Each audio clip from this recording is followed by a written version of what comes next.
जी काही तलाठी भरतीची अपडेट आलेली ती तलाठी भरती मग गट क चं कोणतं पद असणार आहे? गट क चं. तर मग याची एमपीएससी ही एक्झाम घेणार आहे. तर मग याच्यामध्ये पूर्व परीक्षा कशा पद्धतीने होणार आहे? आता ऑक्टोबर मध्येच आपली ही पूर्व परीक्षा असणार आहे. किती? 25 ऑक्टोबरला आपली ही पूर्व परीक्षा असणार आहे. त्याच्यामध्ये परीक्षे अभ्यासक्रम आणि परीक्षा. तर सुरुवातीला आपण अभ्यासक्रम बघितलाय याचा.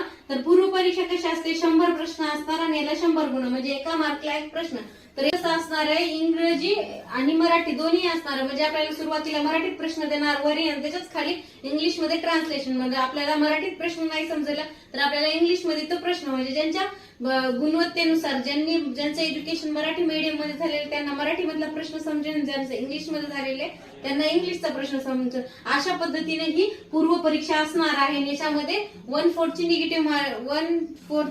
निगेटिव्ह मार्किंग असणार आहे. सॉरी, इथं 1/4 ची निगेटिव्ह मार्किंग असणार आहे. एका प्रश्नासाठी आपल्याला किती? 25% हे कपात होणार आहेत. अशा पद्धतीची ही